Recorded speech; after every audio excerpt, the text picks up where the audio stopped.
Okay, here we will see one more condition, that is impending motion up the plane. That is, here the condition is the block which is moving upwards. So I have marked in the red color, the block is moving upwards.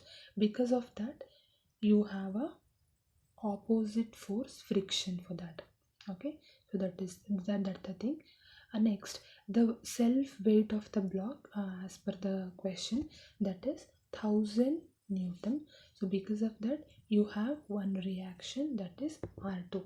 So this will be the marking of all the forces, that is free body diagram.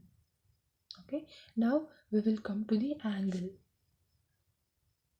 That is, the original angle, the inclined plane is inclined for 30 degree. So because of that, here you can see the 30 degree alternative angle, 30 degree. Okay, so according to the inclined angle, so here if you are taking the reference, if you are taking this as a reference, you can see this will be 30 degree, this will be 30 degree. So remaining that side, if you are taking the reference, that will be 30, so remaining will be 60 degree. Okay, so that's why it is going to with respect to the y-axis. So 60 degree we are taking with respect to the y-axis. Okay, first one, after marking all the free body diagram, first one, that is resolving the forces vertically, that is summation of Fy is equal to 0. We will see all the vertical forces now. First one, this is F, right? So it is going to resolve for vertical. So vertical forces F sine, that is coming downward, so minus F sine 30 degree. Next one, this 1000. So the 1000 is going to resolve for vertical, so it will be minus, that is also coming downwards, so minus 1000 sine 60 degree. Remember, it is inclined for y-axis, so it is sine 60 degree plus R2. So this force is as usual going upwards, so that is R2 is equal to 0.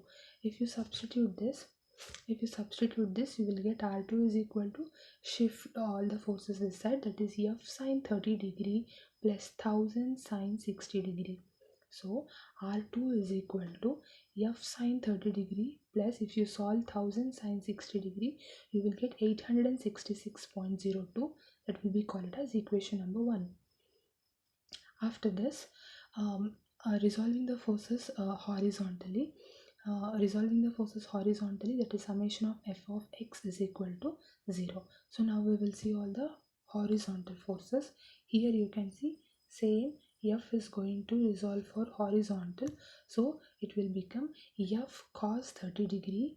Next, the self weight of block is there, so if you resolve that, you will get minus 1000 cos 60 degree, because it is moving leftwards.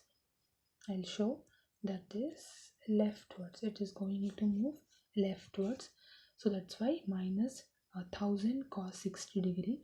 Next, the frictional force is as usual, this one, that is F, that is as usual F minus F is equal to 0. Okay, so F cos 30 degree minus, if you solve 1000 cos 60, if you solve 1000 cos 60, you will get minus 500, minus F you have, but F is equal to mu by R. Okay, so the coefficient will be like a 0 coefficient already given, right? See, this one mu already they have given, that is 0.25 R2. So instead of F, I am writing 0.25 into R2. This will be this one. So I'm just substituting the same equation there, that is F sine 30 degree plus 866.02 is equal to 0. So if you substitute this, cos 30 degree 0.85 F minus 500, minus, if you multiply both things, you will get 0.125 F, then minus 216.505 is equal to 0. Next, 0.741 F minus 716.505 is equal to 0. So if you shifting the 0.741 this side, you will get F is equal to 716.505 divided by 0.741. So the answer is 966.93 Newton. So in the impending motion down the plane, we got 286.06. So the friction is more in the when the block is moving upwards, so we are getting more friction, that is 966.93 Newton compared to the friction which is we got it from the impending motion down the plane. Okay, so once seeing the problem, first we need to mark all the forces. So first we need to prepare the free body diagram. See here, I have marked all the free body diagram, all the forces here. So after that we have to go for the problem. Okay, so thank you.